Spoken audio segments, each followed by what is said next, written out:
Um, our work is mainly on the power management in a wireless mesh network, and as we all know that wireless network technology has been widely applied in both industry and people's daily life, and it is very crucial to increase the efficiency and quality of service of the wireless network. So, as a consequence, the dynamic power management of access point is a very active way to achieve this goal. Our research is mainly focusing on the management of power, trying to eliminate the interference of among APs, and at the same time we will try to get rid of the hidden node problem and the exposed node problem. And as we can see here, there are mainly three problems we are facing now. The first problem is the hidden node problem. When in this network we have three access points, and since A and C can each other communicate with B, but A is not in a sense range of C, so A is called the hidden node of C. And in exposed node problem, when the node is prevented from sending message to the other nodes because of his neighbor's transmission, then we call it this node being prevented is exposed node. And for interference among access points, while receiving power, the device may receive some other source of signals. The interference will make the sender resend the transmission signal. So this make the network very slow, and this need to reduce because it reduces the throughput of the whole network. Because in the frequency of 2.5 gigahertz, there are many other non-Wi-Fi devices could affect our experiment. We need to change it to 5 gigahertz so that we have less interference, which less non-Wi-Fi interference, which will affect our results. And our methodology here is that we are trying to manage the change of range when the power supply changes. At the same time, the period we set it at 1 minute, because when each time we reset the power, the network have to be shut down and it need to open again. So we need to have a long enough period to in order not to affect the connection of network. The pseudocode is as follow. First, we need to initialize the power level, and usually we set it to the lowest power in the router, and the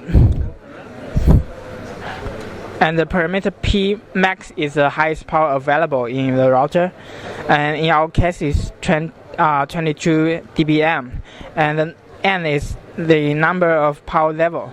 S is the step size of power level, which is defined as power ceiling minus power flow divided by N, and K is also a parameter which is the step size of RTS threshold change. And we need to initialize all the access points by setting the start transmission power to P, and we also need to set node to inactive group, because we assume in the time zero there are no clients attached to each AP. And also we need to grasp the information of the neighbor of each node neighbor of the node. At the same time, if we find there are clients attached to the node, we then set this node to active group. And for each node in active group, we need to check in every loop that if a new interference link with the other nodes. And here we have a function for telling if there are interference link between node A and node B. And we use a model that the transmission power times a constant divided by the distance to a certain power is the received power, and we need to make sure the overlap area of the two access points are not too large. Usually we set it at a one-third distance from A to B, and if in that point the power received from A divided by power received from B are larger than 1/10, which is 1/10 is the default detect threshold, and we call it an interference link. If an interference link are formed, we need to adjust the power, and we adjust the transmission power here. If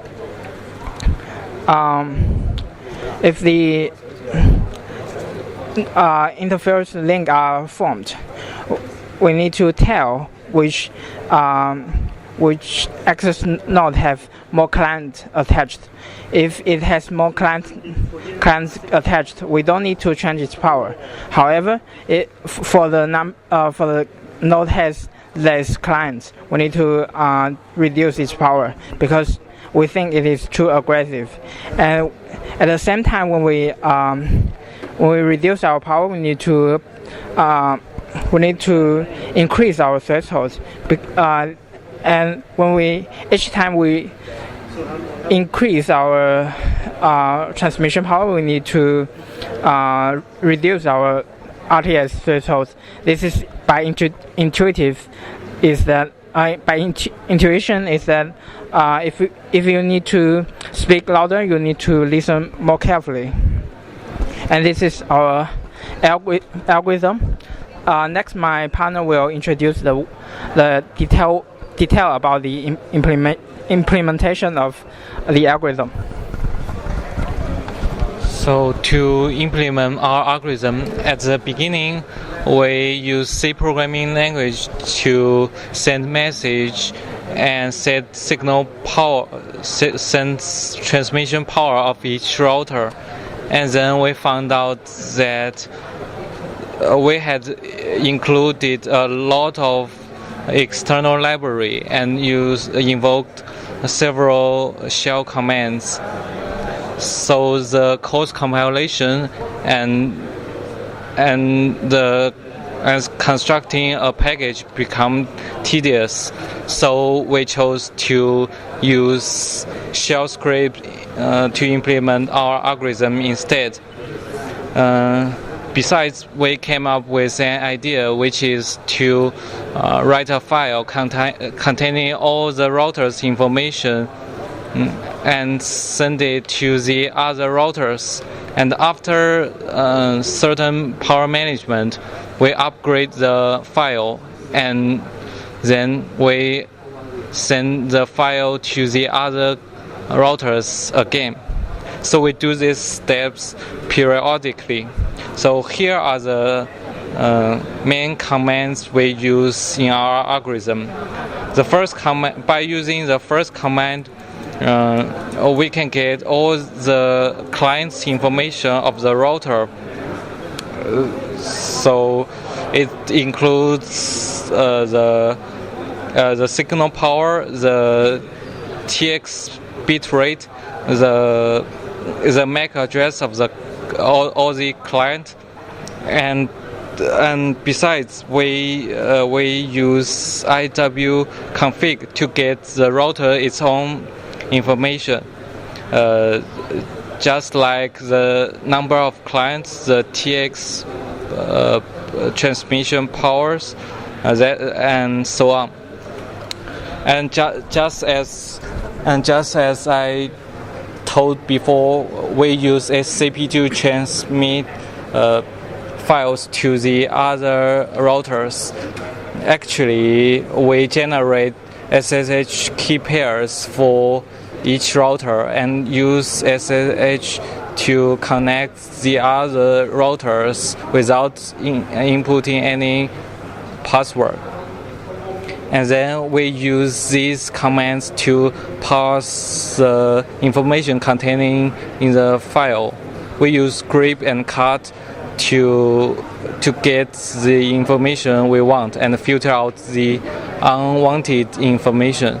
In this example, we can, by using this command, we can get the client's numbers and the transmission power of the certain routers. And most importantly, we use iwconfigure tx power to set the transmission power of our routers. So next, my partner will tell you about the result. As for the result, we could see there are obvious change from the SNR performance and PHY rate performance before and after during the management. As we can see here, the SNR are very unstable, and after doing the management, the SNR become more stable and smooth, and the same result can be seen in PHY rate performance before and after the management. However, the data rate is only slightly increased. As for the conclusion, the conclusion is that we work out a possible solution of improving wireless network performance under the standard, and the new mechanism can eliminate the severe overlap of access point coverage and interference among the access points. Furthermore, it can cure the export problem, which blocked certain access points from sending message. And the limitation is that we cannot monitor the exact interference behavior from the interference source, and we can only do the monitor by guessing the behavior of the other access points in the network. And another shortcoming is that we did our experiment in a very simple network, and the interference sources are very limited, and all of them can be predicted, and the distance of each access point we have pre-assumed. We all know that, and we all know the IP address of all the access points in the network. So this may not be able to do in more complex network after successfully manipulating the performance of 3 access point network. So in the future work, we need to get more detail into the behavior of interference source and do better monitor on the internet. And we also need to consider adjust our algorithm in more complex network. And this is our reference. That's all. Thanks.